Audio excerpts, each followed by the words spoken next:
Hi, Sweet Pea. Hi, Mummy Bear. How are you? I'm slightly heartbroken at the moment because we came back up after a nice walk with the dog this morning. We came back up through the garden to the house, and I thought, oh, brilliant, my zinnia, this Cinderella Peach zinnia that I'm trying out this year, new variety. And I talked about this with Layla Robinson, and we had talked about how they're really pretty. They got this little pink cushion. Yeah. I think it's stamens, but the stamens are kind of pinky, orangey colour, and then the petals around are kind of a peachy, orangey white colour. So they're really just gorgeous. Gorgeous. They look striking on the packet. Yeah, exactly. But and so I thought, oh great, I'm going to sow a load. I popped them out into the garden, to the ornamental area. And I saw the bud coming out the other day, and I thought, oh, yes, we're going to go for it. We're going to go find it. And I thought, today it's going to be open. You said, Mutter, pass me your camera. Yeah. I'm taking a photo of this beautiful zinnia. Yeah, this is going to be wild. You are going to have your socks blown off. Yeah. And walked over to it, and it was this insipid... Ugly. It almost looked kind of snot colour. What? And you've got a serious medical condition if it's snot colour, Sweet Pea. It was just a really awful colour and just looked like a bog standard zinnia. It got even worse because it had no pizzazz. It was just really bland. Yeah, and there was no have been less impressed with it. There was just a little bit of stuff in the middle which did nothing. There was no kind of dome of stamens. So you did take a photo because I have it on my camera roll. I hope you all think the same as me, that it's utterly disastrous. Well, I'll be putting it on Instagram so everyone can share in the beauty of this thing. I can guarantee Layla Robinson's Cinderella zinnias are looking outstanding because everything she does is beautiful. I'd love to see what hers are looking like at the moment. That would be a funny wonder where photo. we went wrong. A side-by-side comparison of hers and ours. Sweet Peas, zinnia, ta-da! And then Layla's are just pizzazz. So another failure in the garden then? Yeah, a failure. One learns from one's mistakes, Sweet Pea. Remember that. We have some housekeeping from last week, only a couple of things. Yeah. What was that ragged red poppy in Monty's garden? I really hope that it is called this, but I think it's literally called a ragged red poppy. Oh, right. It's a Papaver omniciferum, something like that. It's the opium poppy. Okay, cool. And I think it's literally called a ragged red poppy. So that's what it says on the tin. Exactly, it's exactly that, and it looks great. You remember we were talking about the beautiful wisteria at Stocktonbury Gardens? Yes. And I couldn't remember what the collection of flowers was called, and I came up with all sorts of things other than racemes. Yes. Oh, yes. Okie dokes. Which we did know. We did know that. It's so frustrating when you know a word and it's just not there. I have an excuse because I'm getting on. I'm getting long in the tooth. What's your excuse, young, fresh brain like a sponge? I have many excuses. I have so many excuses. One thing I don't forget, though, is Bleckenham's Spicant. Bleckenham's Spicant? Bleckenham's Spicant. That's thanks to you. Isn't that good? I really hope that I've helped people with You've helped me. Remembering that fern. Bleckenham Spicant. Beckham can't speak. Brilliant. Right. We've got a lot to get through because it is Hampton Court Palace this week. Yeah, and they went through a lot, didn't they? They did. So I've just got a little bit of gardening news, just some relevant news, which is Wimbledon, because we know that there is no Gardener's World this coming weekend. No. This Friday because of Wimbledon. So some Wimbledon garden facts. Oh, I like that. There are 40 acres of Wimbledon, and there are 2 teams of people looking after the courts and the grounds all year. They're gardeners and groundspeople, and every year they double their horticultural staff numbers between April and September. Oh! So if you do want a summer job, Sweet Pea, you could go and work at the gardens at Wimbledon. Is it actual grass? It's Wimbledon... actual grass, Sweet Pea. Actual grass? Yes. That's why it gets quite worn down in the hot summers. Oh! That's it. No, I didn't know that. But that would be an enjoyable summer job. That'd be so much fun. I'd love to be, for actual Wimbledon, one of the ball girls, at the back where you've got to skid across the court and get the ball and then run back to the other side. That's a whole different training. So you can forget that because you haven't done the training for that. No, I haven't. But you could be doing the gardening, and then I'm sure you get a discount to some of the centre court matches. Oh, yes. 500,000 people visit Wimbledon for the 2 weeks of the tournament every year. Jokes. But they are open all year round as well to the All English Tennis Club members, so the courts need to be kept playable throughout the year. Having said that, centre court is only used during the Wimbledon fortnight. Oh, I can imagine, because you don't want people going and destroying it and then you're having to clear it up and re-turf it and make sure everything's pristine, because it is pristine. It is pristine. But it's not just the courts that need work. There are full-on gardens there as well, Sweet Pea. There's a walled garden, a rose arbour, and the surrounding grounds. There's Murray Mound or Henman Hill. Oh, yes. Which has space for around 42,000 people to sit and watch on the screens there and listen to the action from the tennis courts. Over 40,000 petunias alone arrive in time for Wimbledon. Oh, really?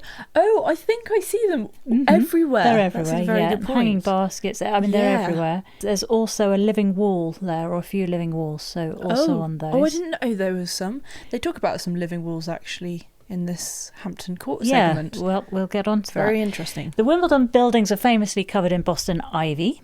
Oh. And that needs year-round maintenance to make sure that it doesn't cover windows and doors. So if you are going to do a summer job there as a gardener, Sweet Pea, you need to have a head for heights, because you will need to go up in a harness.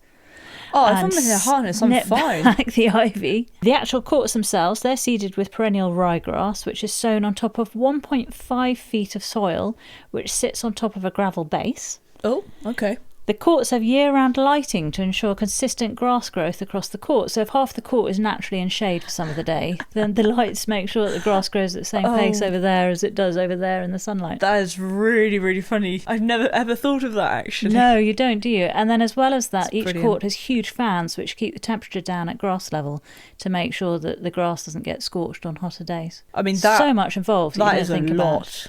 During the winter, the grass on the courts is 13 millimetres, but for the tournament fortnight, it's mown down to 8 millimetres, and that gives you a faster court surface. Gotcha. The setting for that giant TV screen on Murray Mount or Henman Hill, that's a huge living wall. It's actually the size of a tennis court. That's huge. And the wall is a soilless system which is watered and fed automatically 4 times a day. Okie dokes. And they use plants in the All England club colours, so that's green, purple, white. So they use Hebe champagne, Liriot big blue, and Begonia or elephant's ears in Brettingham white. Oh, yeah. And also during the pandemic, so obviously no one around, there were reports of kestrels nesting in that wall. Oh, lovely spot to nest. Those are my Wimbledon top 10 fun facts. Very cool. Love those. Sweet Pea, some plant fun facts. Plant fun facts, righty-ho. I am doing my second part of my little fun plant names. This is edible plants, so we're going down the edibles. Rather fun ones. So I'm going from my least favourite to my favourite. Okay. Least favourite one is called Lazy Housewife. It is... That's just rude. It is very rude. It's one of the first stringless pole beans, making it easier to depod in the kitchen, because apparently that is where the housewife is meant to be. As we all know. As we all know, exactly. Then, second one is Maiona tomato. This was from an Italian immigrant who went to New York, and he had created this amazing tomato paste, and when asked about where he got the seeds for the tomatoes, he said, it's Maiona. Are you being serious now? I'm literally being serious, and the name just was brilliant. The people thought it was brilliant. It's Maiona because seeds, it was from Italy. It was a tomato from Italy. That is so adorable. And so the name kind of is there now, has stuck. Oh, that's not your top favourite one. That would be my favourite. It's Maiona seed. It's Maiona seed. The next one is a cherry tomato called a peace vine cherry tomato. And this is because of the high amounts of GABA. Do you know what GABA is? No. GABA. It's a substance in the brain which kind of allows neurological electric waves, but this is the chemical that allows it to transmit from neuron to neuron. But a GABA inhibits that transmission, so it calms you, and it's a calming sedative. So it makes people very peaceful, which is it's called the peace vine. So these cherry tomatoes make you peaceful? Well, it can make you actually very peaceful. I'm sure you have to have quite a large quantity. Oh, do you? But you could make a nice salsa from it, couldn't you? Yeah, it would be interesting to see how many it takes for you to get really to feel the impact. Interesting. Yeah, and the last one I think is absolutely brilliant. It's called Radiator Charlie's Mortgage Lifter Tomato. This has quite a story. Now, I'm not going to go into every kind of technicality of it. This is another tomato, did you say? This is another tomato. Most tomatoes have really cool names. So, Radiator Charlie got his name because he had a garage at the bottom of a really steep hill where most trucks would overheat, so he would change everything. But as well as being a mechanic, he also really, really loved to garden, and especially he had edible plants and tomato plants as well. And he was trying to get the juiciest kind of beefsteak kind of tomato, proper juicy one. And so he was crossing different things, he was making hybrids, and finally, after years and years and years, he got the tomato. And he started selling it for about $1. This is in the USA. And $1 back then, it was kind of in the time of the Depression, the Depression time. Back then, $1 was a lot more. So giving a plant away for $1 is a lot. And word got around that this was one of the most amazing tomatoes, and you had to get this plant. So people from all around were coming to get his tomato plants. And he got so much money that he was able to pay off his mortgage. Wow. So it's now called Radiator Charlie's Mortgage Lifter. That is fantastic. What a great name. That's the greatest name. Long name, but really good one. I wonder if we can get hold of it over here, or if you can only get it in the US. Interesting. We need some of our American friends to write in and let us know. Please. Radiator Charlie's Mortgage Lifter. Yes. Excellent. So is that your top one? That is my top one. Okay, I get that. I like Best that. Backstory. As well as is the Mayonna. Yeah, Mayonna is just as good. What's your fun fact? Well, I've got a quick animal fun fact. First of all, a sloth could have been chasing you for the past 8 years and you'd never know it. What? But also... I don't want to know that. Orcas kiss. So they have a proper kiss. Orcas? Tongues and all. Yeah, so they... Okay. I don't really want to know that about them. No, it's so rather sweet. Oh, well, is what's it? not sweet about a nice French kind of the kiss? tongues. Leave out of it. Come like on, a little, sweetie. A little peck on the cheek. That's sweet. Apparently it has been seen in captivity, but now for the first time ever it's been filmed in the wild. Some snorkelers saw it happening, and they were tongue kissing. Okay. Or they call it tongue nibbling. Okay. What do you want me to call it? French kissing? I don't know what's the best way of saying. Snogging. Okay. I don't know. Anyway, no, definitely not snogging. I hate that word. They were having a romantic kiss for nearly 2 minutes, 2 whole minutes, and one of them kind of sticks out its tongue and the other one just gently nibbles it. I think it's really very sweet, and it's considered a social bonding behaviour. Oh. But also drones saw that not only that, they're very, very romantic orcas. They also give each other kelp massages. Kelp? Yeah, so they'll pull up some kelp and they'll rub it on each other's backs and under their flippers. God, that's so cute. Isn't that adorable? That is so They're such so intelligent sweet. Animals. Oh. Well, look, we have got to get stuck into this episode because it's a long one, I reckon. It is. We're going to try and do rapid fire, exactly, because there are some poignant bits throughout this which I want to talk more about, and then bits where we can kind of flash through. Well, let's get cracking. So this is Gardener's World 2025, episode 16 recap. Off we go. Rachel, Frances and Adam are presenting from RHS Hampton Court Palace Garden Festival 2025. They are, and Adam seems to be completely and utterly in love with the surrounding area. I think if we were to get him on a chit-chat, he would choose that Hampton Court Palace Gardens as his dream garden. Do you think so? I think so, because he was just so like, I mean, look at this scenery, so beautiful. We got to have a plan. We got to go everywhere. And then Frances was just like, I'm just going to chill, bro. I'm just going to look around.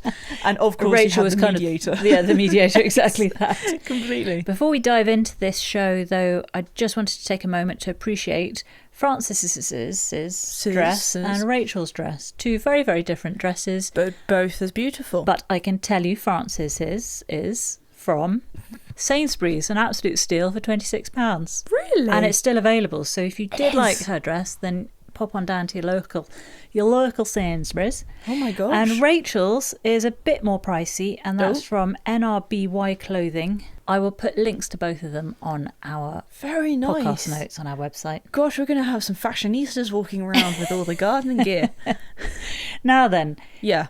Hampton Court is 30 acres. Oh, we got some Hampton Court facts. Yep, I just wanted to have a little look at it, especially in comparison to Chelsea. So compared to Chelsea, that's 20 acres, so quite a bit bigger. Gosh, it's huge. I also feel like I might have said in the podcast that it was only 11 acres at Chelsea, so that's incorrect. It's 20 acres or slightly over. I mean, I think that one can let you off because I have had in many places when looking up, people put all sorts of sizes of different places. You can have one saying 12 acres, you can have one saying 40 acres, and you're like, well, which one do I go with? That's true, actually. We've had actual websites of gardens saying how many acres, and it's completely different to then what a reputable publication will say about that. I think one can allow a few acres slip. Thanks, sweet pea. So, Hampton facts. Yeah. 130,000 people attend compared to around 168,000 who attend Chelsea. So bigger space but fewer people, which is already appealing to me. That is very nice. More space between me and anybody around me. It's held on the grounds of Hampton Court Palace in East Molesey, Surrey, and that's a Grade 1 listed royal palace. The home to the one, the only... Oh, drum roll. Henry VIII. Oh, okie dokes. Let's go wild. Whoa.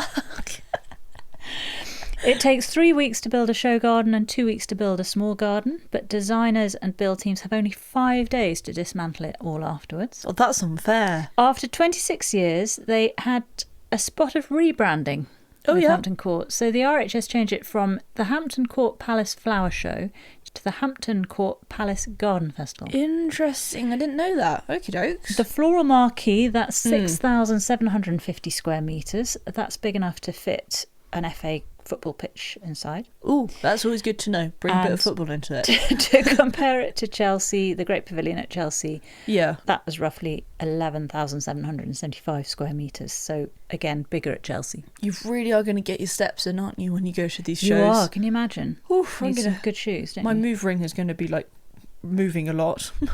And one of the people on this week's episode alluded to it. That was Rachel Golding Barrett with her dahlias. Yeah. She said it would be at Badminton next year for 2026. How come? Well, Hampton is becoming biennial, so only every other year will it be at Hampton, and the in-between years it'll be at Badminton. Why? Why are they becoming that's new news, isn't plants, it? which I find very frustrating. The Badminton takes you out to sort of, I think, might be Gloucestershire or kind of that. I mean, Rachel is in Wiltshire, I think, maybe. So kind of that direction. Anyway, so it takes you away from the southeast and more towards the southwest. Interesting. Okay. So those are my fun facts about Hampton. But let's get back to Frances and Adam, and they were off to look at some show gardens. Yeah, so we had throughout this episode lots of show gardens, then floor marquee, then little interludes of very interesting people with either stuff they're showing off or show gardens, etc. So we start with show garden, the Three Graces of Galicia. Yeah, Galicia. Interesting. Do you say Galicia? Galicia. Galicia. Designer Nilufer Danis. Oh, okay, dokes. And it was described, well, Frances and Adam described it as elegant and romantic. It was quite interesting. Water features, jasmine, very kind of pale whites, purples, blues, and spires like veronicastrum, salvias, and some kind of bull shapes as well. It did make me laugh though, because just as Frances said, there are whites, purples and blues. The camera was focusing on a pink hydrangea. Really? Yeah. Oh, I didn't... Also there's bright pink water lilies as well. Did you see those? No. Really bright pink. Yeah, not sure what they were thinking there. But I do want to say one thing. I wasn't hugely keen on the palette. Oh, and I feel like a lot of people are going to attack me for this. But I do love a bit more pizzazz. Even if I like calm areas. I'm very happy with calm areas. I do love lots of green. But there's something about purple and white which I find just is kind of negative. It goes a bit monochromy, and that was something Nick talked about with his show garden at Gardeners World Live. He has the purples and blues, but then threw in oranges to have the opposing side of the colour wheel. Spectrum. Yeah. I think it's called a chromatographic star or something like that. So having that clash, really. Yeah. Opposite ends of the spectrum. It's beautiful. Do love that clash. We both enjoy clash, don't we, of colours. Yeah, and you can have that as soft colours as well. If you don't want it to be like, whoa, in your face. You can have really soft colours, peachy colours, and kind of violet / kind of Olivia Rodrigo colours, that kind of pale that purple. Means absolutely nothing to me. I'm middle-aged. Oh, how would I know? You will know that. You will see it's Olivia Rodrigo pale purple. Okay. Yeah. Well, the reason the garden is called the Three Graces of Galicia. Why do you keep on saying it like Spanish? Well, because it honours 3 influential 19th century Spanish women. Oh, that makes de sense. Castro. Emilia Pardo Bazán. Oh gosh. Concepción Arenal. It's so funny how we really think how sexy Spanish people are when they kind of speak. It's like, oh my god. Well, I'm basing it on Antonio Banderas, and especially when he plays Puss in Boots. So that's where mine comes from. Okay, I get that. I will take that. I understand that. So, to reflect Rosalía de Castro's romantic poetry, he uses serene water elements, the winding paths, the shaded nooks. Oh, okay, nooks. Then he uses bold structural elements like the pavilion and the topiary trees, and that represents Emilia Pardo Bazán and her progressive ideas. I'm trying to take you seriously, but it's very difficult. Take me seriously. I'm very serious. Okay. And then a space for contemplation honours Concepción Arenal's focus on social justice and advocacy for the marginalised. I feel sorry for him because you seem to be... No, I'm really getting into this. What are you talking about? Oh, it's brilliant. It is very funny. The garden will be relocated to a new site for the Getaway Girls charity based in Leeds. Okay, that is very cool, actually. And that charity has been empowering vulnerable girls and young women in Leeds for over 35 years. That's a perfect spot to go profit, I think. Sounds like it. And he won a silver medal and People's Choice Best Show Garden. Felicissimo. Felicissimo. Is that? I think that is good Spanish. Sounds good. Bravissimo. Bravissimo. That sounds better. Is that Italian? Oh, that's Italian. Oh my god. Anyway, something like that. One Element, designer Nadine, Charlton and Michael Lote. This was the bathtub. Bathtub on a balcony. Oh, and I think me and Frances, we've completely understood that we were going to have a bath on the balcony. And a shower. And a shower. Great place to do it. Yeah. And Adam suggests singing to Frances, and Frances suggests he doesn't. Yeah. I loved this garden. I really like anything cool. to do with water, outdoorsness. And if you've got a balcony, how lovely to have a bathtub on it. Yeah. You probably wouldn't be washing in it, but it's somewhere to jump in and wallow in this hot summer. Everyone likes a good wallow. That is what we've found out from Chit Chats. Yeah, well, entirely. That's so true. Everyone loves a good wallow. The only thing, of course, is the weight of a bath on a balcony once it's full of water. So I think that's something you'd need to seriously consider. I think so. That also, just quickly, the plants. We had Chinese licorice, we had geraniums, we had echinacea. Lots of very nice... I liked the colour palette in this. There wasn't... I don't think there was a specific one, but there was a nice flow to everything. I liked it very much. Yeah, I thought so. Do you remember Malvern last year? I was... There was this kind of big metal structure, this arch going over, and I was freaking out about what would happen if it rained. Does that drip rust onto you? What were you freaking out about? Because I never freak out about things. Yeah, never blink. Never worry about anything, do I? No, but do you remember that arch? You must do, because of the freakage outage. I think there's something there. I haven't quite can't quite picture it, but yeah, big metal arch. And they also used sort of crushed up windscreens as aggregate. Oh, is that ringing a bell? Oh yes, completely. Well, that was Michael Lote who designed this one with Nadine Charlton. Oh, very cool. And something that Adam and Frances didn't touch on was how one of the purposes of this garden was to look at ways to reduce or eliminate single-use water, so you can have a bath in a shower and then reuse that grey water to water your garden. That's okay. I really like that. Very cool. Then we had the Subaru Cocoon. I know. Wondered why they called it Subaru. Designers Mike McMahon. Mike McMahon. Is it? I feel like it might be. Mike McMahon and Jewlsy Mathews. Okie dokes. So this was the garden that was surrounded by a moat, and it had this jarly wall. Yeah. Do you know what Jali is? No, I didn't actually. So Jali involves drilling or carving through stone panels to provide building facades with intricate and ornate patterns with historical, religious and cultural significance. So you'll see a lot of that in Morocco, for example. Oh. Really, you can have the most intricately designed walls, wow. but with gaps. Light. Really. So it's a screen, but it's yeah. got holes in it. Okay, very cool. I really, really like that. Lots of green and lushness, digitalis, devil's bit scabious, and also some ferns. Yeah, this was temperate rainforest planting. I think that's how they described it. Exactly. And very blocky, hard landscaping. And Adam cool. seemed really comfy in this one, didn't he? He did seem very at home. Well, those bricks that were used for the Jali wall are made from something called K-brick, spelled B-R-I-Q. Okay. And that's made from recycled building waste with just 5% of the embodied carbon of traditional bricks. Oh, okay, so that's very cool. And then that furniture is from recycled paper. Now, do you remember who Mike and Jewlsy are? Does the name ring a bell? No, Jewlsy? I'm really bad with names. They were on Gardener's World last year to talk about their junglet balcony. Oh my gosh, and they were doing the paper thing. Which they subsequently showed at Chelsea, and they had those recycled paper chairs. I'm and disappointed a bench, that I I think, a forgot table. their names. So that was theirs, and they have done very, very well this year at Hampton. They were a What did gold they medal get? winner, No way. Best Show Garden, Boom. Best Construction Award, and Environmental Innovation Award. Now that is an Obama mic drop. We're with Rachel de Thame, and We are. she's, as promised, mooching around the roses. She loves the roses. I love the roses. Specifically Peter Beale's roses. Yeah, because there's a new kid on the block, which is the Linda Lee rose. Really pretty one, shrub rose.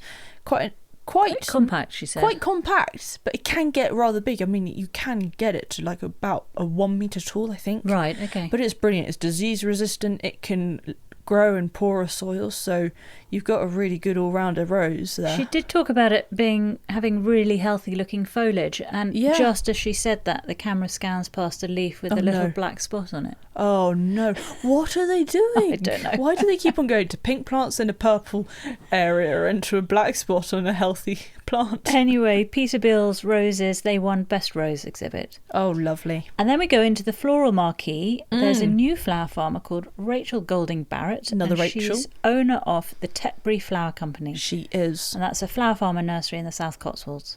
Doing tulips and dahlias, and the dahlias obviously are looking great at this time of the year. Yeah. And it's only her third season, so she is pretty new into it. I know. She's got an acre of land, and she grows flowers from March through to the first frost in October. Yeah. And she said they estimated they need about 150 plants for Hampton, and they've grown about 500 to get those perfect 150. Wow. A lot of work, isn't it? That is a lot of work. You're going, I like that one. Oh, there's a slight nick in the petal. Yeah, quality control. They grow 50 different types of dahlias. They do. And they've bred their own one called Cotswold Salmon. Wasn't that pretty? It was a sweet little one, wasn't it? Very Little nice. bloom with lots of stems. Exactly. A slight ombre effect of orangey pinky colours. Yeah. Open. Well, right up your street. You love those colours, don't you? Exactly. If you want to send me one, I'm happy for you to send me one. Blink, blink. Yeah. I will put Love it in your a blink blinks. beautiful place. I mean, if anyone wants to send me any plants, and I will look after them and send photos back, please be my guest. I'm here, open hands. Can I just tell you how successful it is to use your blink blink on a podcast? On an audio podcast. I realise that the amount of facial expressions I pull that nobody sees. No one gets to appreciate. It's quite sad. Should I rattle off a few of her dahlias? Yes, please do. As well as the Cotswold salmon, she had an Arabian Night, which is a beautiful dark blood red. I do love that one. Gorgeous. And Dahlia Vanna. I'm not sure what happened here, because she said Dahlia Vanna. So I looked up what a Dahlia Vanna is. Impossible to find. Really? But there are loads of Dahlia Van something something. Oh, Van okay. something something. So like Van der Kopf or Van der whatever. Right. So I wonder if it's one of the Van series. Okay, I wonder if it's in that series. If anyone wants to correct me, please do. I love a good correction. And then there was a funny bit where she relates her dahlias to a spaniel, and she sort of disappears behind her dahlias as she says it. And then it was just funny because she then shakes her head whilst laughing wheezily like I do. Yeah. And I'm sure she says something like, it's just so stupid. I don't know if she, again, like me, was regretting her choices as she started to say it and didn't realise she had to finish. And then, of course, I think we all have to say a big woohoo for the amazing display that she created in the end. Now, she showed us a kind of mock-up of what the display would look like. No foam, no weird plastic stuff. In a big urn, wasn't it? Really big urn. A bucket inside. Yeah, and then some kind of... chicken wire. Chicken wire is great. Works every time. I think it's far better than any plastic, polythene, whatever stuff you put in there. Yeah. And I thought the mock-up was beautiful. And then when Rachel went to see Rachel in the marquee, the flowers in there were stunning. I thought it was really nicely spilling out. It's like nature was like, gorgeous, pow, hello people. And the top tip from Rachel about cutting dahlias, did you hear what time she gets up in the morning? 5 o'clock in the morning. Okay. I think it's doable, actually. Okay. I would do that if I was going to do like one day of cutting loads of flowers, making lots of arrangements. If it was like on a monthly basis, getting up at 5 is fine. I don't think it's on a monthly basis. I think she's getting up a bit more regularly. Oh yeah, I'm sure she's getting up more regularly. But she said the rule of thumb is you shouldn't cut flowers if you can feel the sun on your back. Yeah, good point. Well, she won a silver gilt, as she mentions. Congratulations to Rachel. And Brilliant. Then she mentions about it moving to badminton, which really isn't very far for her. Then we see some people chilling on deck chairs, and Adam's chatting to the camera, and I thought they were outtakes at first because he's talking so quietly and just keeps chuckling a lot. He does. But the sound was very hard to hear him above the sort of general hum and jibber-jabber. There is quite a hum. I wonder how the sound guy is coping with the really hum. Hard. I don't know how they do it. But I think what Adam's saying is that it blows his mind how quickly insects find your garden. And that leads us nicely on to Henry T. Pope in Bristol, a garden designer. Nice little transition. Did you hear the very funky electrical guitar as we transitioned to him? It sounded like the backdrop of my life ever since you got your electric guitar, Sweet Pea. Really? Yeah. Oh no. It was very similar to what comes blasting out of your room. I can't tell if that's a good or a bad. I don't know. The jury's out on that. Oh, okay. But Henry talks about how hedgehog numbers are declining in the UK, so he's designing a garden with them in mind specifically. Yeah, exactly. And so creating all sorts of areas, deep borders, wild flowers, grasses, lots of water obviously, but make sure they can get out of it. Nice bridges, log piles for the insects. Oh yeah, of course. And also fruit trees as well, plums, pears, cherries, they like that. And a hedgehog house made by Chris, one of his mum's neighbours. Oh, that was really sweet. And also I loved the way he said this. He said also it's really good for hedgehogs to be able to get through gardens. He said so create a little hole in the fence. He said obviously tell your neighbours beforehand. Well, that was what was so funny. I was imagining just me going and creating a hole in the fence and the neighbour just going, excuse me. He did say it as kind of an afterthought. He said, obviously it's really good to talk to your neighbours about that.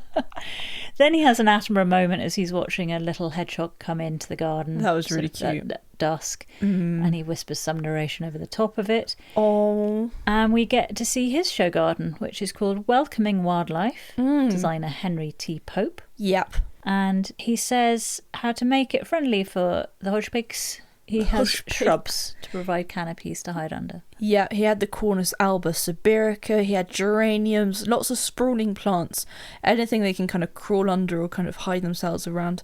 So the geraniums, we had Roseanne, we had Azure Rush, and then really frothy grasses like Dischampsia. Very important, nice and frothness. And nice and frothness, and he talks about, again, having water, but making sure that there's a way in and out of the water so that we don't have any drowning hedgehogs. So you had lots of pebbles, for instance, in there, little which bridges. was really nice. And then also he makes the very important point of not using slug pellets or pesticides because obviously the hedgehogs will eat those pests that have eaten the pesticides. And exactly, pesticides, bit of a problem. One has to really just not use them at all. Well, on the show, he mentions that he got a silver medal, but also he won People's Choice Best City Pocket Planting. Oh, I would have voted for his as well. I thought it was absolutely brilliant. We have some more of the pocket planting gardens. So there's We do. 15-minute city garden, and the designers are Angela Barker Lewis and Charles Ziar. Yep. They had those bamboo features that fill up with rainwater so that Good they can idea. kind of slowly seep. They certainly look prettier than the upturned plastic bottles that we stick in the ground. That is For the very same good. reason, same Yeah, purpose. same reason. Works just as well. Well, Collar Homes sponsored this one, and they'll be relocating the garden to the entrance of one of their new housing developments, Ooh, which lovely. is at Brookland Grove, Weybridge in Surrey. And these are sustainable houses and flats set within 12 acres of woodlands with play areas, pathways, cycle routes. Sounds absolutely Oh gorgeous. my gosh, that sounds like my kind of flat. And Angela and Charles, they got a silver medal for that one. Lovely stuff. Then we have the Student City Garden, Yep. designer Charlie Bailey. Burnt oranges. I do love a burnt orange. A burnt orange, but didn't you just love those kind of gargoyle type bricks with the they little were faces on the end hilarious. as reclaimed bricks? I enjoyed those. a As Frances said, they had little characters, and it just added a bit of. It brings your eye closely Yeah. in. It's little lot. I like intricacies. humour, and that's what I love about gargoyles on these. You can have Yeah. very austere looking buildings, Yeah. kind of gothic buildings, and then there's this Yeah. sort of funky looking little gargoyle chap on it. I do remember going some places on holiday, and you look up and there were these wooden beams, and at the end were Yeah. these gargoyles, and some were putting the funniest They are faces great, and just, aren't they? when you kind of go like this, you take your. No one can see that, Sweet Pea. I know, but I've got to still mimic it to you. When they kind of smile, when they kind of pull their lips with their fingers and go, oh, cheese. Well, the Student City Garden, this champions the transformation of student terrace gardens, and it highlights how low cost, low maintenance, drought tolerant planting can improve student mental well-being. Oh, lovely. And they got a silver medal for that one. Great.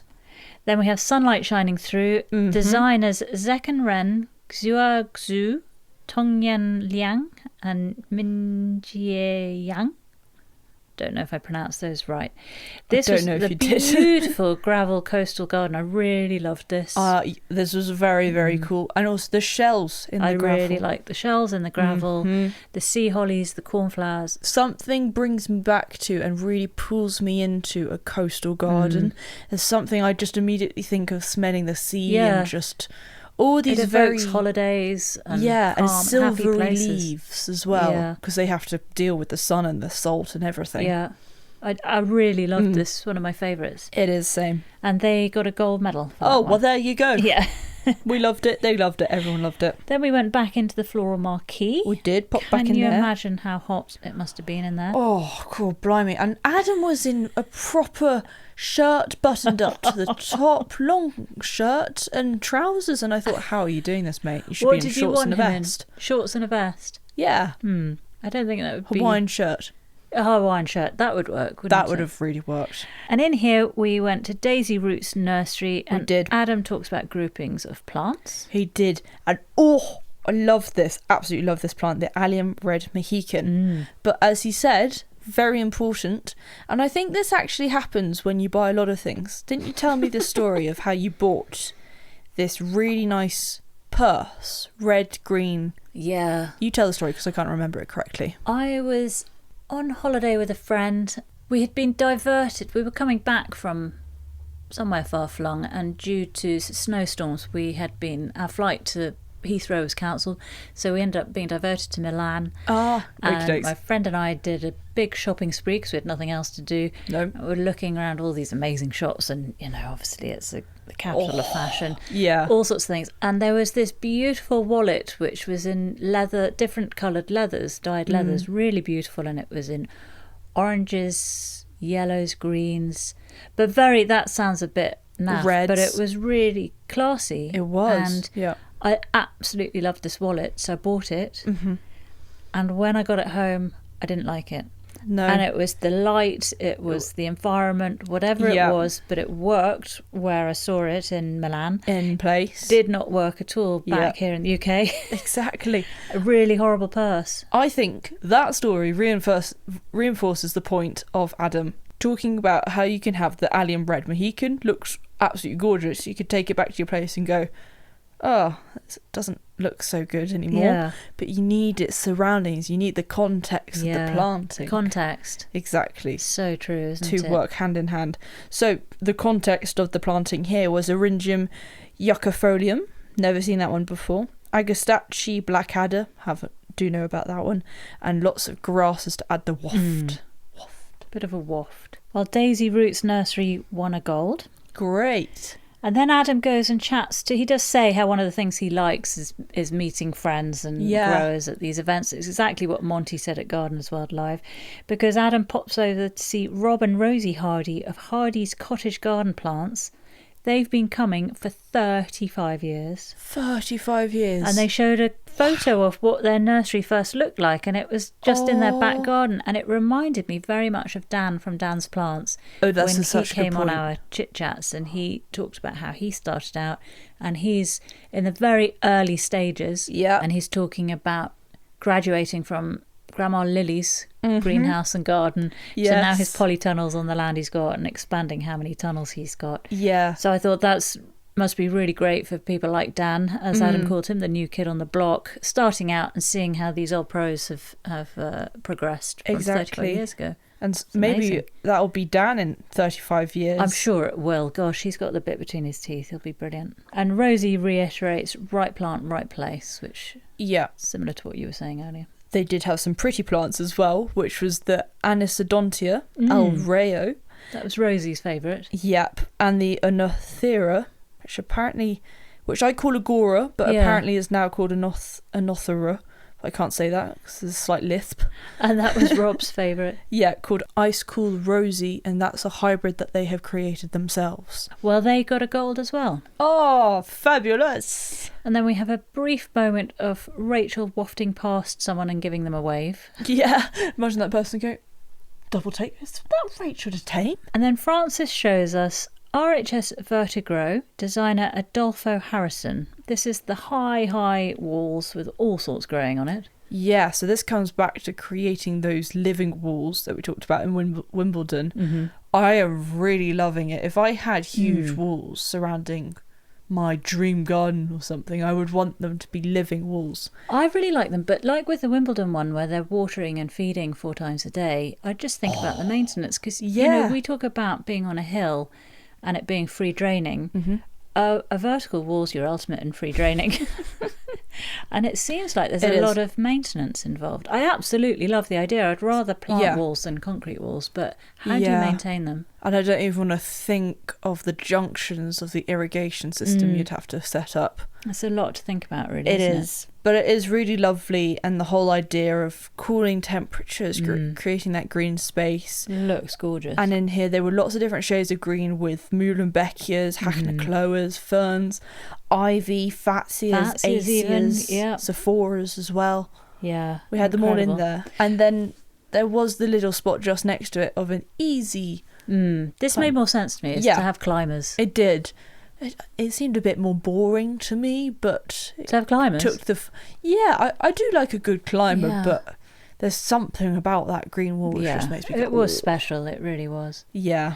Well, it's being relocated to London Bridge, that one. Nice. Then we see Rachel and Frances smiling sweetly into someone's camera. We do. And then... Cheese. Then Adam shows us an edible forest garden with berries and herbs, which has been created by London National Park City Rangers. And as he says, it sounds like a football team. It does sound like a football team. It's a very cool name. But he speaks to Casey about it. And they look at Aster of Senses designer Yoni Carnis. Yeah, full of trees, shrubs, honeyberries, herbs, currants, flowers, and little wooden butterflies, which were created by the kids. Exactly. Well, Casey explains that the Rangers are a volunteer group of just over 300 people. And huge. They've all come together wanting to kind of greenify their areas. Yeah. And so you have got an urban forest garden just for the children with special needs. Exactly. Which is lovely. And they had those little sweet butterflies. They were so cute. And all the Rangers could put in a bid to take part of the garden after the show. Well, that's fun. Yep, they won a bronze medal. Great. Partey. We catch up with Frances, who's back in the floral marquee, and she is over at the Mintopia display with the various mints. They won a silver gilt. Brilliant. There was a few different ones that she picked out. There was an Atlas Mountain mint, a Habeck mint, and a corn mint. All very different. Some were thin leaves, some kind of bigger, juicy leaves. I think it would be very fun to have a whole mint bed of different mints. But that was something that I wondered. At no point did either Rachel or Frances mention about not putting mint straight into the ground, or certainly some varieties of them, because otherwise you've got a major invasive plant problem on your hands. Huge warning to put out there, because we put major warning in a kind of box, but it has come out underneath the box. I knew that they shouldn't go in the ground, but I thought it was contained, but it did find its way out, didn't it? Yeah. Frustratingly, so we've always got to pull bits out from that. Exactly, but good news, so do not freak out like Mutter did. Do not freak out like Mutter did. If you do just keep pulling, sometimes you can get really low down to the roots. Just keep pulling it out, it will weaken it, and then it will just go, I can't be bothered staying here. Will it? It will. Promise Seems you. a never-ending story. But then we're with Rachel. She's found imagining sipping something in the Sundowner Garden. Yeah. And this is designed by Victoria Stanton, Kate Hislop and Gina Liverton Brown. And it's all about fragrance and flavour with the Lamiaceae family. And then it's straight over to Telling Stories, Making Memories, designers Ella Clark and Sally Holder. Yep. That beautiful curved slatted wooden bench. It did. And a really lovely Perovskia blue spire. Oh, I like that. And it's amazing how all the Lamiaceae are very, very different. So different. This one had spires upon spires. It was just going out all directions. Good for deterring aphids and mosquitoes, she said. Bosh, great plant. Then we have the Hummingbird Haven, a symphony of movement and colour, designers Alison Shadwell Williams and Yvonne Price. Yep, obviously things that are pollinated by hummingbirds, but also some things that you can have in your garden anyways and pollinated by our pollinators. Yeah. For instance, there was the lion's tail plant, really pretty orange, we had the week before. We did, Erica Savory's garden in Lyme Regis. Yeah. And Rachel talks about this being from South Africa and how it's pollinated by hummingbirds, but hummingbirds don't exist in South Africa. They're exclusive to the Americas. They don't? Yeah. I've always wondered this because it's something I remember watching on a David Attenborough programme a long time ago. So when she mentioned it, I thought, crikey, have they somehow migrated over there? But anyway, they don't have hummingbirds, but they have sunbirds, which do kind of behave similar to a hummingbird, but they're not hummingbirds as such. They aren't. They're very beautiful. Both are just as beautiful. And they both pollinate tubular-type flowers. They do. But some plants which are kind of bit more native to these regions, there was a monarda. No, it's very similar to the lion's tail, but just it's a red. hardy. And hardy. Yeah, exactly. Really strong colour. I like this a lot. Proper red. And then next to it and around the different areas were salvia, tangerine and pineapple. Perfect names. Yep. Love those. And then we had Herbal Fortress designer Marlene Lento. Showing that Lamiaceae can do absolutely everything. Yeah. They're also medicinal as well. And also how many do really well in droughty and poor soil. So a good one for these hotter summers. Exactly. Like Agastache, Salvia caradonna, Nepeta. All great plants. Then we go over to Devon. Yep. To meet Jenny and Amrit Madhu from South Devon Chili Farm, who they have migrated from Aberdeen all the way up there in Scotland down to Devon. Cool, blimey. 3 years ago they took over the site and they now have 8 crop tunnels and 2 nursery tunnels and 140 different varieties of chilies. I think this is brilliant because I have kind of had a love-hate relationship with chilies where I have a fix of wanting to grow chilies and having chilies, and I think it would be really amazing to have them. Wouldn't it? But I just can't. I can't have them. There's a mental block when growing chilies, I think. There's a mental block. It's almost like they kind of pop out the soil and go, no, oh thanks. no, not you. Not and they today. just go, ugh, die. And if they do produce anything, it's the most flavourless thing we've ever come across. But at the same time will completely destroy your nostrils because I happen to wipe my nose. Yeah. And your eyes as well. So great stuff. Thank you. Well, I loved the story of how they ended up there. They were working in, I think Jenny was in finance and Amrit was in energy. Yeah. And they were growing chilies for personal use in a north-facing greenhouse up there in Aberdeen where you've got a lot shorter days. And then one day Jenny's mum sent a link to Jenny for this South Devon chili farm. Yeah. And she showed it to Amrit, and it just snowballed from there. Can you imagine that change from desk jobs, really kind of tedious 9-to-5 type jobs, to then taking the plunge, travelling the length of the country. Yeah, exactly. And ending up down there with this farm. Oh, I mean, wow. And Amrit, he grew up in the Caribbean in Trinidad, where his passion for growing chilies was ignited back then. And so he was the perfect man for the job. They took on the planting plan that came with the farm. Yeah. And then year 2, they started tweaking it and doing their own things. Yeah. And then it was wonderful how Amrit was explaining that, you know, everyone then started to find out about this farm and started sending seeds, you know, his cousin's brother's uncle's dog's seeds get sent to Amrit and Jenny.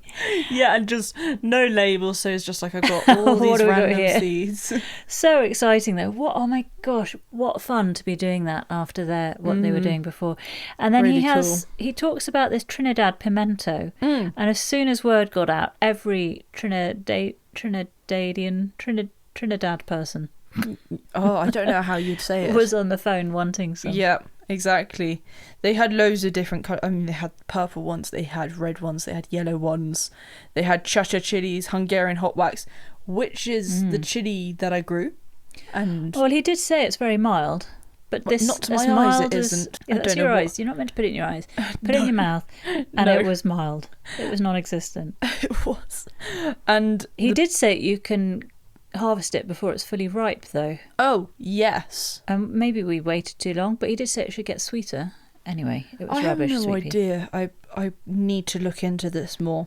But I did really like the purple ones. There was something about them. I just thought it's such an ornamental plant at the same time. They really are beautiful. Yeah, so that was a purple tiger one that they showed. And did you catch Jenny's suggestion with the fleshy ones, stuffing them with cream cheese and then frying them? Oh, I have no doubt you caught that. Oh my gosh, of course I did. And Adam was very relatable, how he said he keeps buying chilies. So he buys 5 million of them and then doesn't know what to do with them. Yeah. So Amrit gives a little masterclass on what you can do. So he said with the really hot ones, you can make obviously a nice chili sauce. Yeah. But if you want something more versatile, you go with something like Santa Fe Grande. Yeah, Santa Fe Grande. And you can pickle that. Yeah. And the brine was very basic. He said it was basically just water, sugar, and some aromatics like peppercorns, Baileys, a bit of clove, and then pop them in. They last for months. Yeah, and they both tried some and tasted amazing. Here's one I made earlier, and yeah, Adam still had a hot mouth later on, didn't he? Oh, I'd really like to go to their nursery. I would as well. Just kind of blink my way through and go, please can I have a plant? Well, I'm sure we could buy them. And get top tips as well. Yeah, of course. There are a few gardens down that way, so I think we should try and pop in at some point. I think we should. Are you ready for some chili fun facts? I sure am. First one, birds are immune to chili heat. Oh, wow. And which is kind of like, oh yeah, of course, because when they eat the fruit, they can disperse the seeds more around the place. Right. So obviously they don't want to be going, oh, I need a glass of milk, love. Yeah, get me some yoghurt. Get me some yoghurt. So they're immune to it. There is a Russian roulette chili. Oh no. It's a Japanese shishito chili. You can count me out of any of these chili things. Where apparently 1 in 10 is really, really hot. The other 9 are really, really, really mild. So absolutely fine. And then you'll cut into one and it'll just shoot your head off. Blow your socks off. Then, you know how we're always talking about oranges have loads of vitamin C, you should have loads of orange juice, etc., etc. You should be having chili peppers. Why? Because they have 2 times the amount of vitamin C in them than any orange will. Really? Yeah, so have chilies more than you're having oranges. I had no idea there was vitamin C in chilies. Crikey. They're actually quite a miracle plant because it gets even better. You want to have cayenne chili powder everywhere in the house, little bottle everywhere, as a first aid medical kit. Do you know about this? No.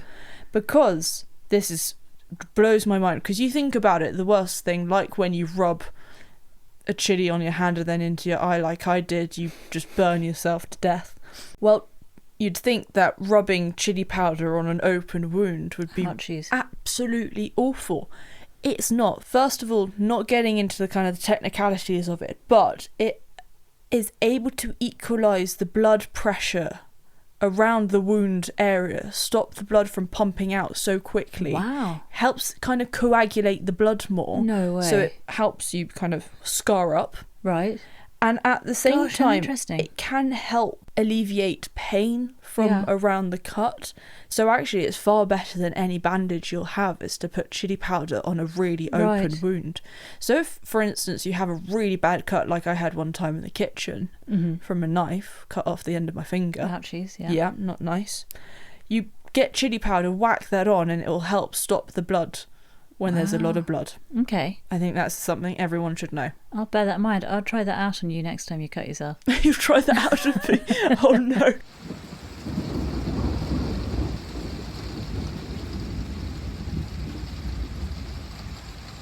Frances is at the plant heritage stand where growers can showcase their chosen plant. Yeah. And the one that's caught her eye is the Santolina, Yeah. cotton lavender. Which she has shown a lot before in, you know, these kind of huge concrete car parks which then get turned into amazing gardens, and they've got like such poor soil / no soil, it's just gravel pretty much. This is a great plant for that, isn't it? Perfect.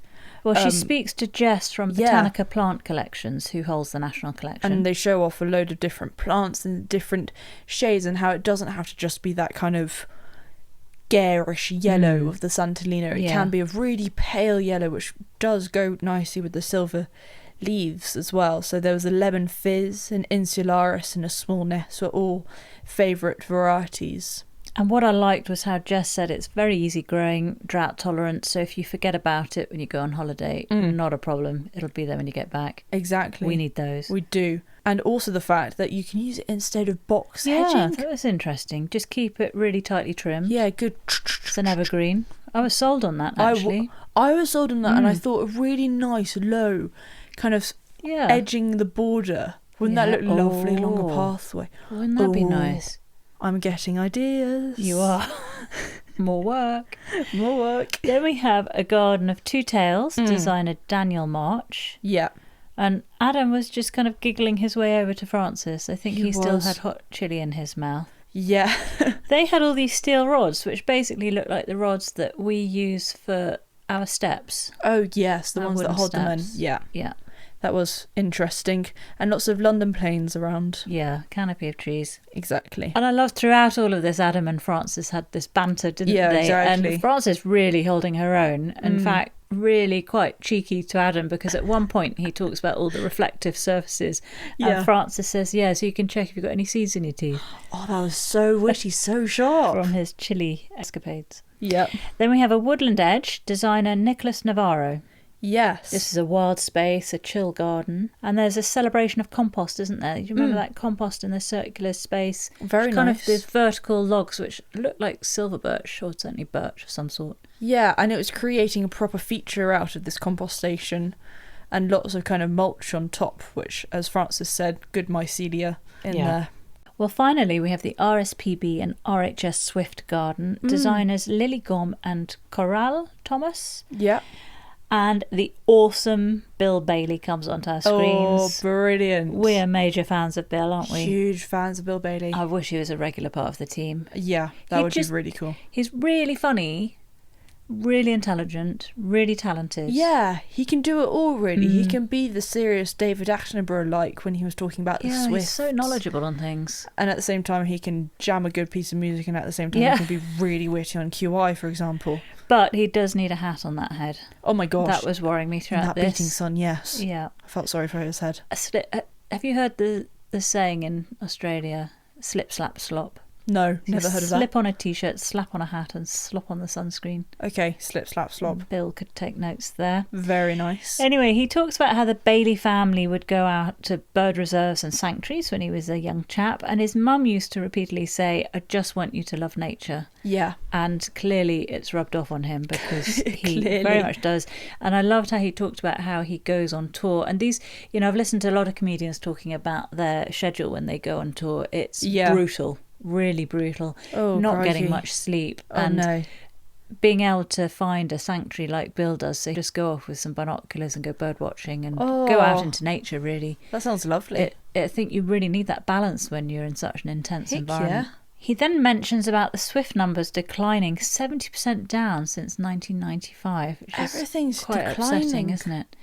But something I didn't know was how when they build a nest, they pass it down to future generations. I thought that was really sweet. So there's a proper family there. Proper legacy. So then when Bill showed some of those Swift boxes, it did make me think how lovely it'd be to have some of those. It would be nice. We should create some this winter. I think we should do. I think so. And then I turned my head briefly to see what Hobbs was up to and felt like I'd returned to the Twilight Zone when there were these two very happy chaps dressed as flower pot men. Yeah, and having a right old laugh. They thought it was absolutely hilarious.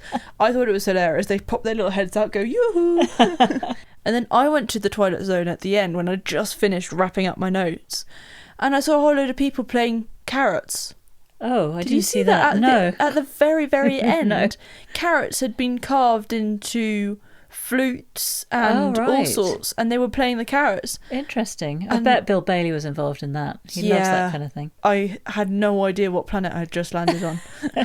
Well, that really was that, except I did want to tell you a bit more about that Alan Partridge soundbath garden that I mentioned last week. Oh my god, why didn't they show that? Outrageous. We've come across the designers before on Gardeners World back in 2023. Can you remember a husband and wife team? They were called Joe and Laura Carey.